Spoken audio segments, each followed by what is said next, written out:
This is the video for our front leg turning kick. Now you're watching these in the same order I made them? I hope so, because if so, then this is the last technique that you need to learn for your first bout. So our turning kick starts similarly to our side kick, in that the first thing I'm going to do is when I chamber my foot, I'm going to rotate my hips 90 degrees. That means my hips are facing this way, and as I lift that foot up, now they're going to be facing kind of straight towards my target or a little off to the side there.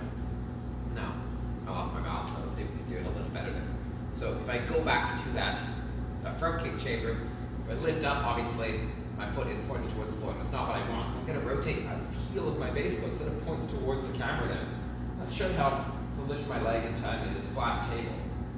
Now, I don't want my knee over here. I want to point my knee right at my target. And the reason for that is because that's going to aim where my kick goes. If my knee is pointing towards my target, then when I straighten my foot out, my foot is going to hit the side of my target. Now, the name might be a little confusing because our side kick was straight, but now our turning kick, we're not really turning all the way around any more than our side kick, but we are striking to the side of our target. So if I do that one more time with a little bit more speed, I'll lift the knee, pivot, extension, rechamber, repivot, and plant.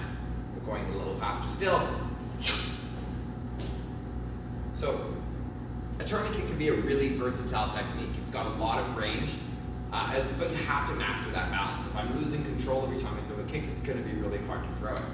So if I turn my body to the side here so you can get a better angle of what's happening to the side of my body here, keeping my hands up, I'm going to lift as I rotate and not lose my balance next time. I'm going to lift as I rotate, extend the kick, pull it back, twist, and plant.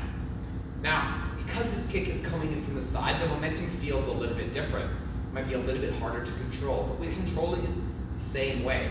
We don't want to control it. We don't want to control it by leaning really far back. You might have seen me cheat a little bit while we were in slow motion there. But we want to try to keep our chest as upright as we can as we throw that technique. And the way that we regain our momentum is obviously if I don't lean backwards and throwing that kick really fast, it's going to pull me off to the side. Is by rechamber. I don't want to just let that foot drop down as soon as I finish the kick.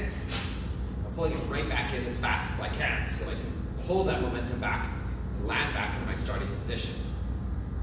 So I throw a few of those kicks on either side here so you can get a couple more views.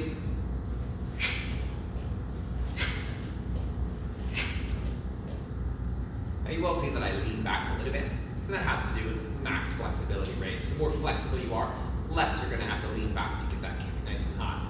Make sure that you're not leaning back just to get the kick a little higher, because leaning like that to get the kick high might look really impressive to someone who's looking at your foot, but it's putting yourself in a pretty bad position and not a really great movement for anything other than maybe just kicking that really high target. So try to keep that body upright.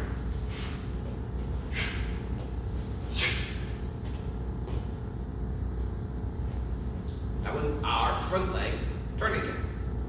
Practice that because your next bout you're going to be adding some more momentum in with your back leg, trying to get a full rotation before you throw that kick.